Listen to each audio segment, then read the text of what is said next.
This unhappiness reached its peak when it was discovered that they had taken the money from the house to redeem the woman. On the one hand, he was scolded by his family and looked down upon by his brother and sister-in-law, but on the other hand, he was scolded by the princess for being useless and failing to get things done. Here we have to watch Ji Changs fall in love with each other, spend their money, and enjoy themselves more than they do. The ninth princess in the family is gentle and considerate and never complains. Under such a three-layer attack, the consorts successfully broke out in silence. Zhang Xinyan was called to the palace as usual. Halfway through, the fifth princess came running back crying with a big slap mark on her face. She was shocked, and Hanzu asked other palace maids to find out that the fifth prince-in-law had drunk wine, had a dispute with the fifth princess, and even beat the fifth princess. Concubine Yang was so distressed and furious that she immediately complained to the emperor. The father of the fifth prince-in-law was indeed a second-rank man in the court, but even if he was a second-rank man, the emperor would not tolerate it if he beat the emperor's daughter. He directly sent people to beat the 5 princes 30 times as a warning to others.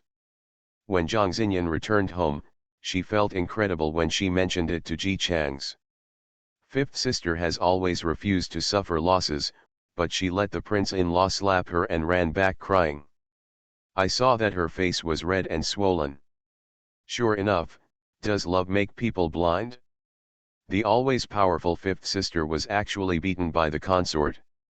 Ji Changs, the culprit, nodded repeatedly, "No, I really don't know why they made such a fuss.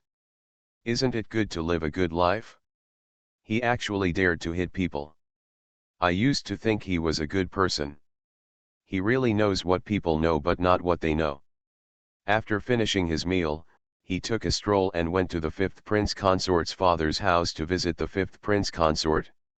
On the bed, the fifth princess called a group of guards and maids to beat him so hard that several bones in his body were broken and there was no good piece of meat at all. The fifth prince-in-law was wrapped up into a mummy and had received 30 strokes from the emperor, lying stiffly on the bed. Obviously, the real situation of the battle was that the fifth princess was slapped and the fifth prince-in-law was beaten into a mummy. They all spoke in trembling words. "I really didn't expect that you would be the first person to come see me. If something happens to him, the other princes-in-law will not dare to expose it at all for fear of being affected." The fifth prince-in-law was filled with hatred. His father was a second-grade man after all, but after he was beaten like this, His Majesty actually sent someone to beat him.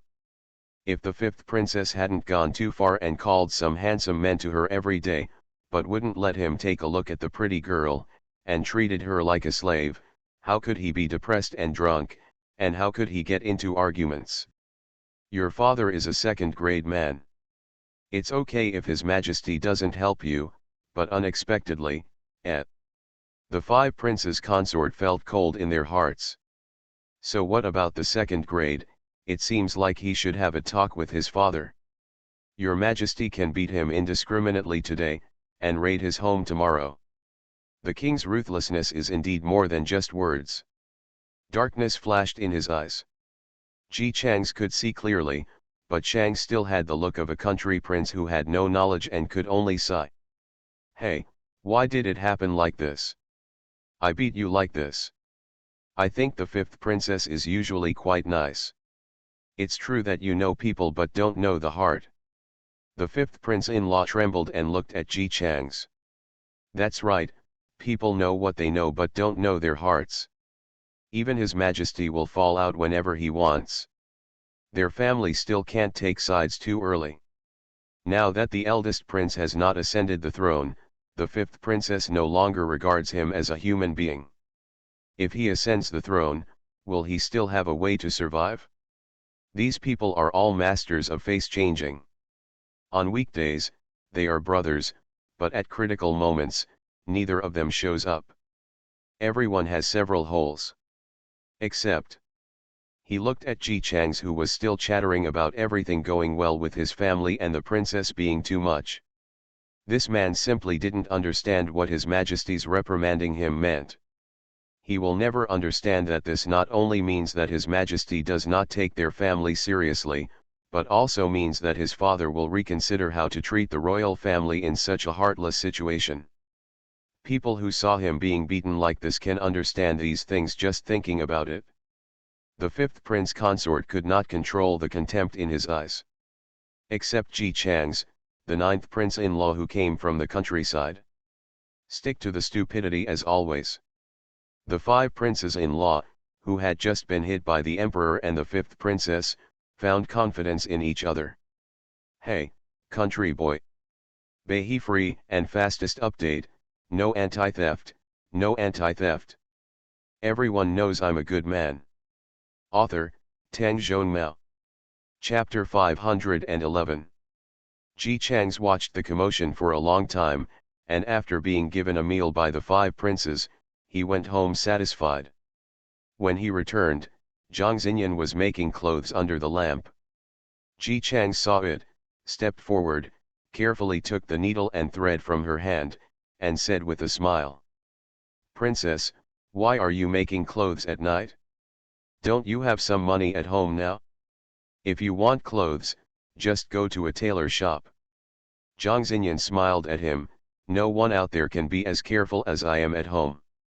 These days she often sees others laughing at her when she goes out. It is said that Ji Changs, the nine princes-in-law, fell in love with everyone he saw. But only Zhang Xinyan knew that the prince-in-law was clearly trying to supplement the family income, even at the cost of ruining his own reputation. He made a deal with those girls, he helped them get out of their misery, and they gave them money.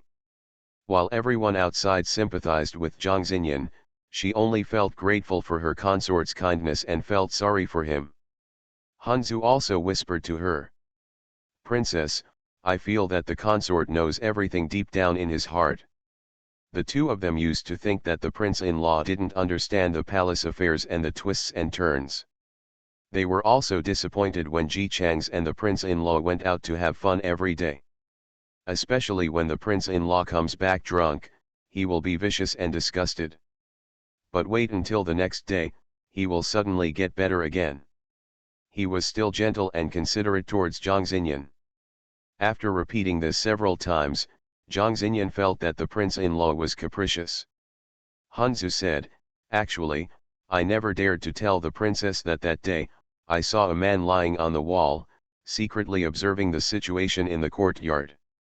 As soon as he left, the prince-in-law immediately became normal." Zhang Xinyan clenched the handkerchief in her hand, "Is that person sent by them?" She was suppressed and bullied since she was a child, and she tried to resist when she was a child. However, after resisting, she would only suffer a more painful blow and implicate Wan Kainu. Slowly, Zhang Xinyan became this cowardly, timid, and fearful person. Only in this way will concubine Yang be satisfied and her five sisters will not think about how to bully her every day. She had been able to feel since she was a child that concubine Yang's eyes were full of malice when she looked at her. It seemed that as long as she had a hard time, concubine Yang would be happy. But she never expected that even if she got married, concubine Yang would still be unwilling to let her go. Hanzu was very angry. The prince consort usually doesn't say anything, but he knows very well in his heart. He knows why the other princess's prince consort is looking for him. He also knows that there are people at home peeping. In order to appease them, he deliberately puts on a show for them. Zhang Xinyan didn't know what it felt like at that time. She originally thought that the prince-in-law changed his mind after seeing too much of the colorful world outside and drinking. Unexpectedly, the prince-in-law would quietly take the matter upon himself. Just like this time, it was about making money to redeem those girls. It was also done under the infamy of 9 prince consorts are flirtatious.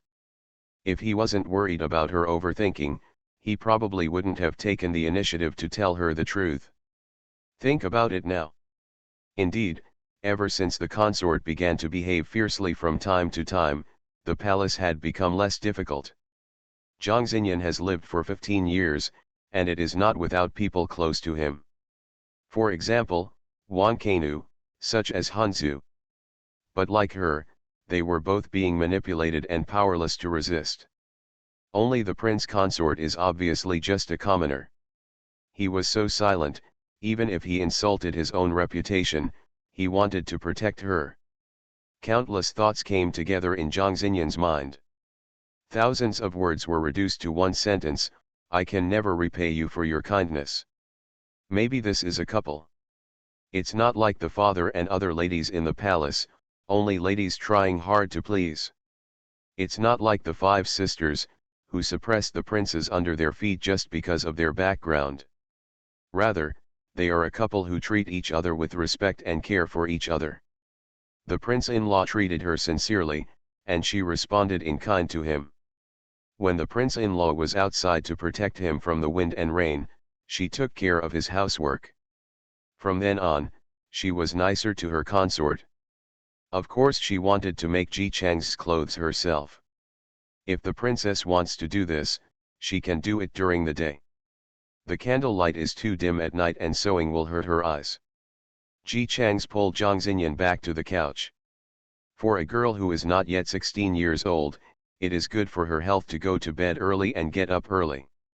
After watching Zhang Xinyan lie down and sleep obediently, he also lay down on his little bed. After all, he is only 19 years old.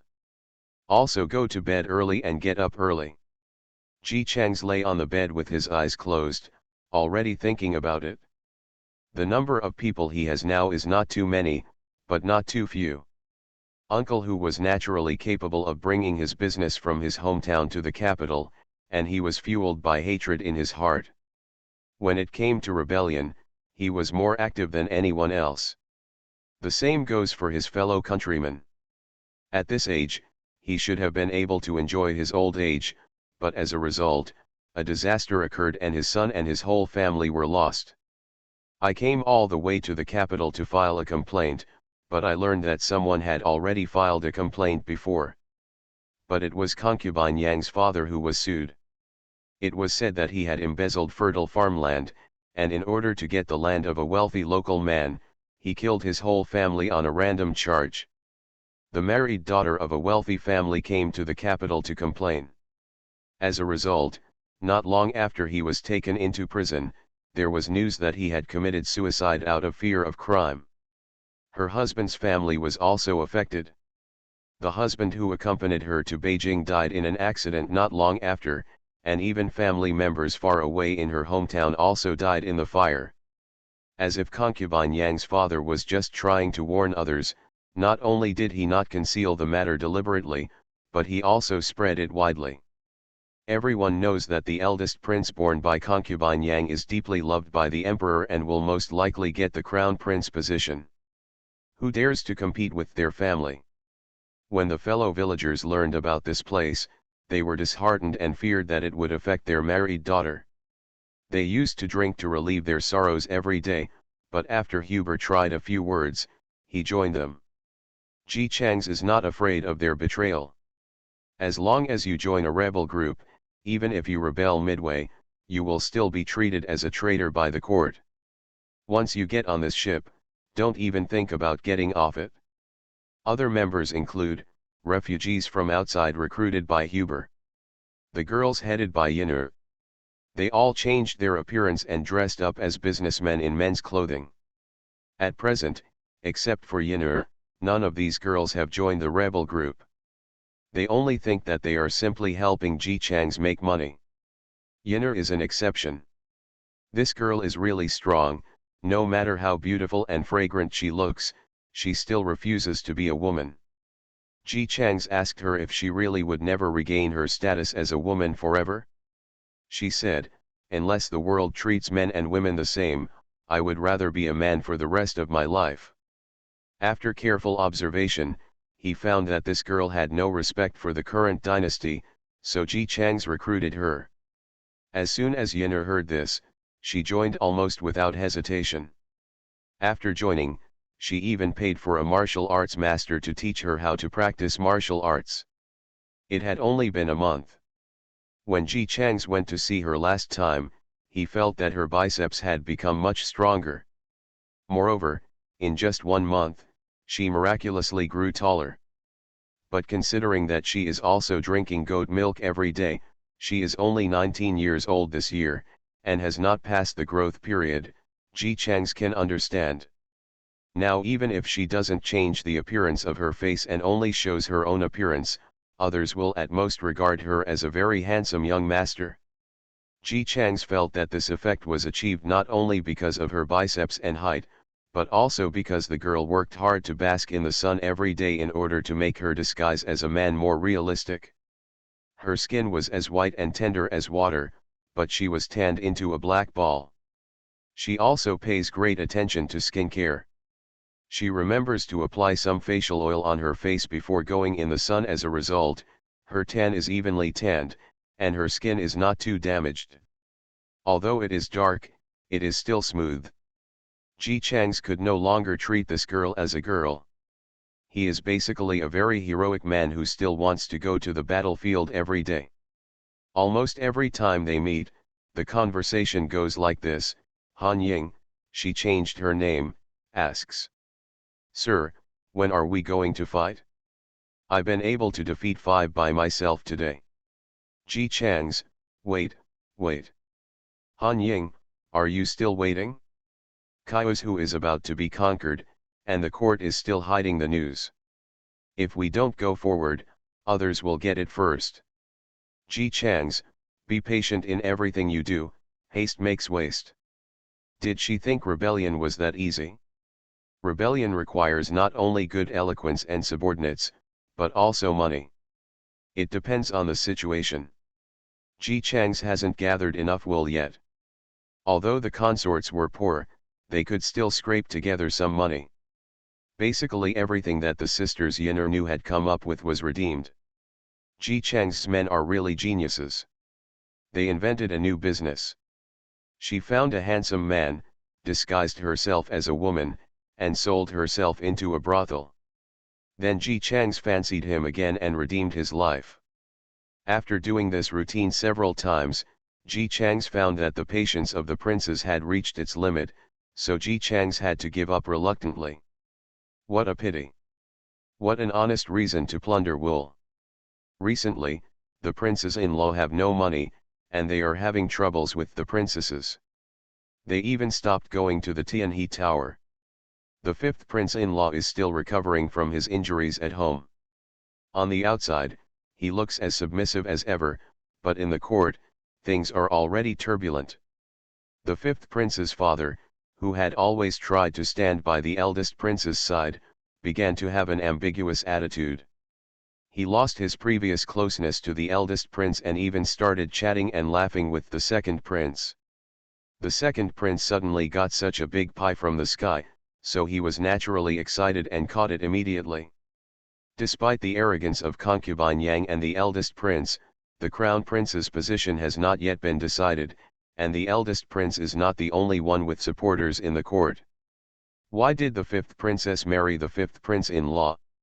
Aren't you just trying to borrow the power of the 5 prince consorts family? As a result, the 5th prince consorts family has become more submissive over the years, and the eldest prince is about to dominate the family. In addition, the 5th princess concealed the fact that the 5th prince consort was mummified by herself, so concubine Yang thought that she had legitimate reasons to ask the emperor to punish the 5th prince consort. But I am on the side of the 5 prince consorts. Even though they were working here wholeheartedly for concubine Yang and the eldest prince, concubine Yang only regarded them as dogs. The princess was domineering and arrogant, and she was always arrogant towards her parents-in-law. She even openly called the handsome husband "Be a guest in the house." As for the consort, he wouldn't even let him take a look at the girl. The prince-in-law just talked back, so she started to fight, and let the guard girl next to her beat the prince-in-law half to death. The 5th prince-in-law struggled for so long before leaving a slap mark on the 5th princess's face. He himself suffered comminuted fractures from the beating and was still unable to move even after lying on the bed for more than a month. In this way, concubine Yang was still instigating in front of the emperor. Let the emperor give 30 boards to the 5 princes-in-law. It has to be said that the fifth prince consort still can't get out of bed after all this time. These 30 boards have had a huge impact. The eunuch who made the plan was said to be someone close to concubine Yang. At that time, the mother of the fifth prince-in-law begged the fortress for a silver note, and only asked him to show some mercy, but he was so noble and cool that he immediately dealt cruelly. How could he not let the fifth prince consort's family feel chilled by acting like this? Before you have accomplished anything, you have already started to burn bridges and not take us seriously. If it succeeds, will their family still have a foothold? Furthermore, if they endure this time, how will the family officials who rely on them treat them? Now that the fifth prince consort and the fifth princess have broken up as husband and wife, wait, they seem to have never been in love, when the eldest prince becomes a man, wouldn't it be even more unscrupulous? As a result, the family of the fifth prince consort gloriously turned to the second prince. The fifth prince consort's family is no longer as tolerant towards the fifth princess as before. Anyway, you are a princess and we respect you. But you want to meddle in our family's affairs? I'm sorry, just take care of your princess's mansion. The mansion of a second-grade minister is not something that can be handled casually by the princess.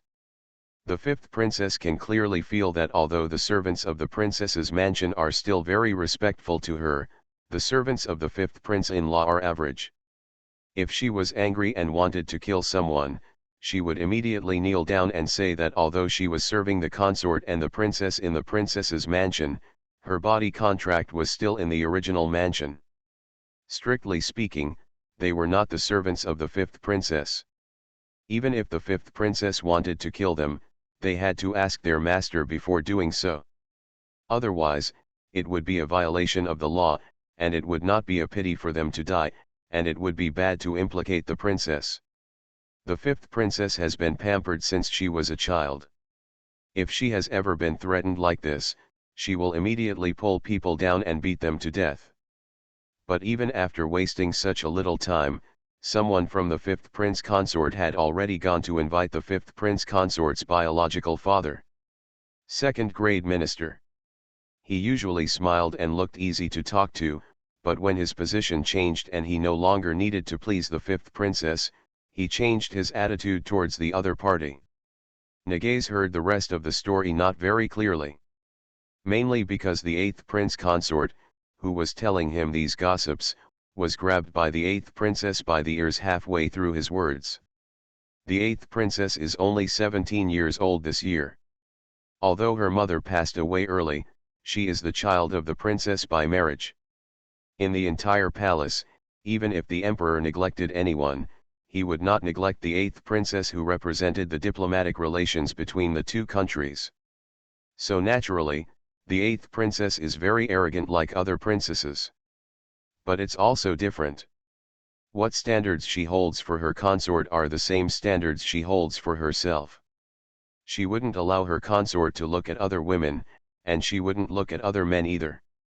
The eighth prince-in-law is also 17 years old. In Ji Chang's eyes, these two people were just two high school students falling in love. They also fought, but the eighth princess did not complain to the palace, and the eighth prince-in-law did not complain to the family. If you win today, he will win tomorrow. Anyway, you come and go, and they enjoy it themselves, and others will not try to persuade others to get into trouble. Ji Chang's had never had a drink or meal with the eighth prince consort before.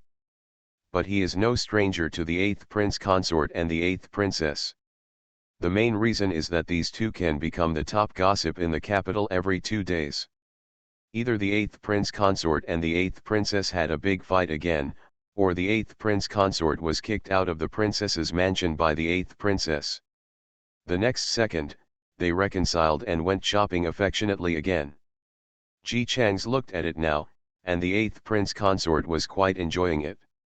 The eighth princess deserves to be a princess with the support of the country behind her. She is confident enough that she can curse in front of Ji Chang's. Didn't I tell you that you are not allowed to associate with people of bad character? He loves the new and hates the old half-heartedly, and even dares to play with women after marrying a princess. How dare you eat with such a person? Come and see him once, and I'll beat him up once. Hey, it hurts. Princess, please be gentle. I don't think Brother Nagasawa is that kind of person. Although we haven't gotten along for a short time, he is humorous and has good character. I'll tell you what to do. This princess can't say it's right, it's not right. Although she was scolded like this, the eighth princess was still a little gentler. Speaking ill of Ji Chang's in front of him didn't count. She turned around and glared at Ji Chang's before leaving. The eighth prince consort quietly turned his hand behind his back and made an apology gesture to Ji Chang's. Seeing the two people walking away in a lively manner, Ji Chang sat down again with a smile and took a sip of tea.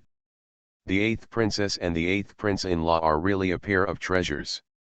After listening to some gossip and learning about the situation in the DPRK and China, he went back after having enough food and wine.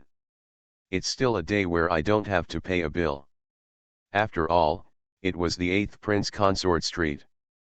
It is said that he met some princes-in-law for dinner at Tianhe Tower.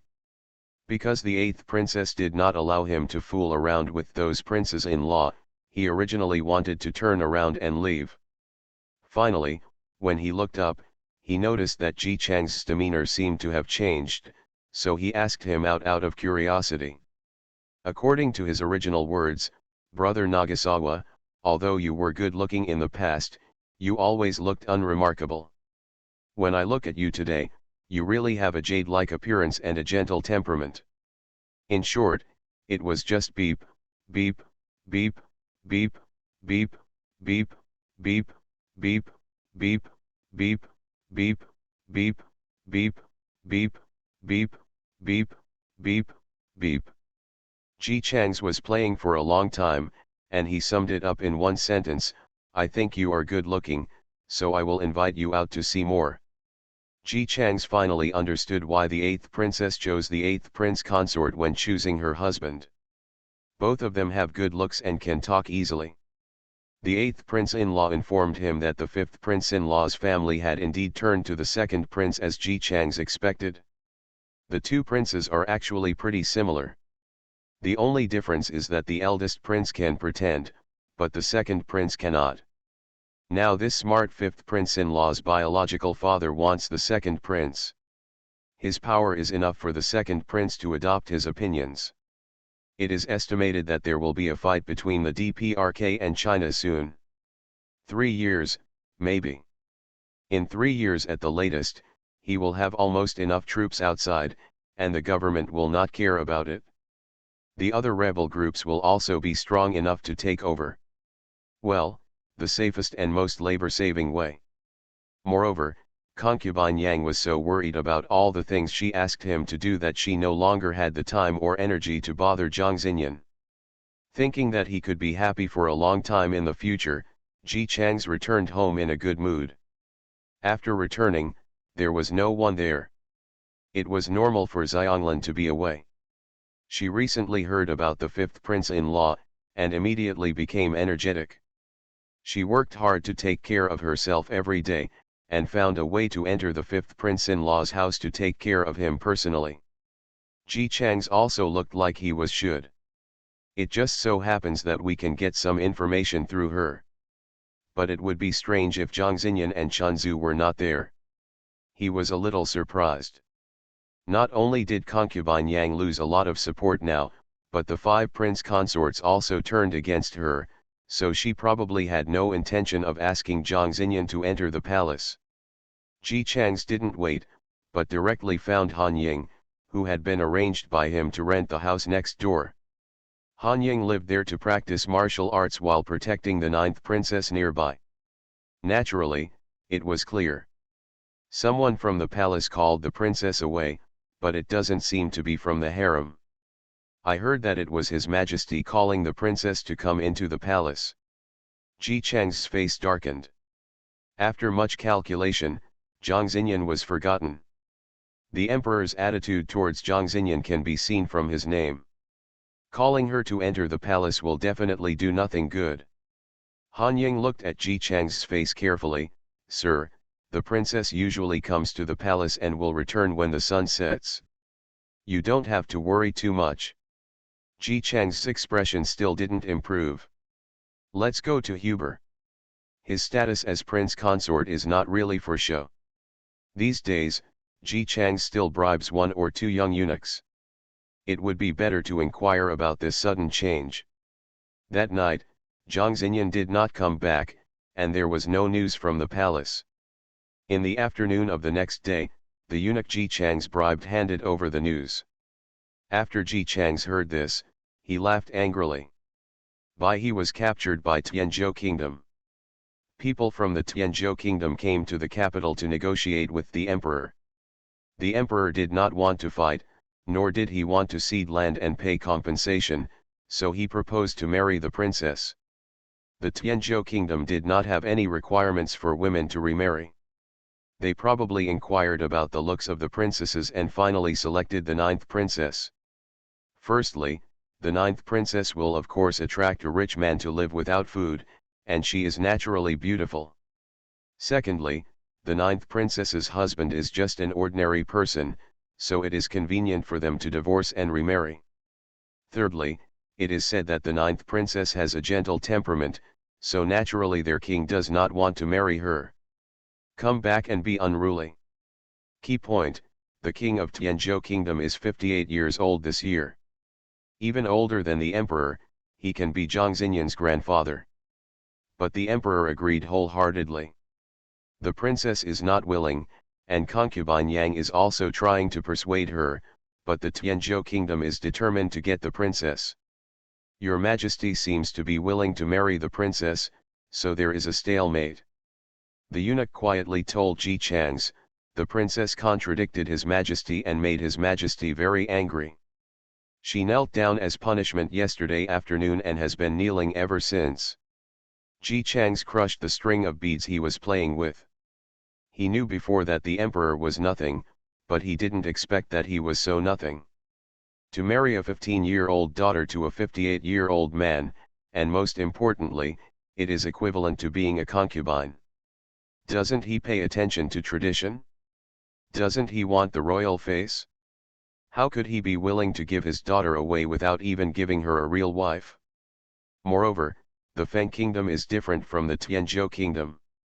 Women here have been taught since childhood that they should obey their husbands when they marry. He, a Feng Kingdom native, wants his daughter who already has a good relationship with her husband to marry someone else. Shameless can no longer be used to describe it. Han Ying was startled by the broken beads on the ground. Master.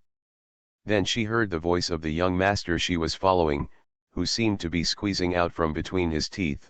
Notify everyone that the plan has been advanced and we will evacuate out of the capital today. In the afternoon of this day, there were rumors in the capital that the envoys of the Tianzhou Kingdom were going too far. They actually wanted the already married ninth princess He Li to remarry their king, and she was not the official wife. Generally, this kind of treatment is only available to vassal countries. Just look at the eighth princess's mother. She is a marriage partner, but she is just a princess. How could the princess be a concubine if both countries were equal? The people in the capital were suddenly filled with indignation, and the courtiers also made a fuss. I heard that the ninth prince consort was very anxious when he heard about it. He ran directly to the palace gate and asked to see His Majesty. But His Majesty didn't know what he was thinking. He really wanted to marry the ninth princess to the kingdom of Tianzhou. The ninth prince consort waited at the palace gate until early the next morning. He asked other princes-in-law to help, and also asked the ministers everywhere. In the early morning, the ninth princess was sent out. It is said that the ninth princess was unwilling to marry and was accused of being unfaithful and unfilial. The ninth prince consort ignored the royal family's face and made this incident known to everyone. His Majesty became angry. After concubine Yang's persuasion, he stripped the ninth princess of her princess title and ordered them to leave the capital and never return to the capital. Moreover, the ninth princess and ninth prince consort were not allowed to go home and pack their things. That day, As Han Ying worked hard to spread the news, countless people came out to watch the fun.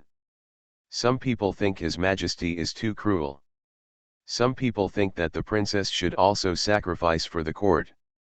Some people think, isn't this the 9th prince consort who fell in love with the 9th princess at first sight and was granted marriage? As expected, he is passionately devoted to the princess. It's a pity that the two of them left the capital without bringing their property with them, and they didn't know how they were going to live in the future. This day happened to be the first time it snowed this year. Light snow is falling, and many people are watching.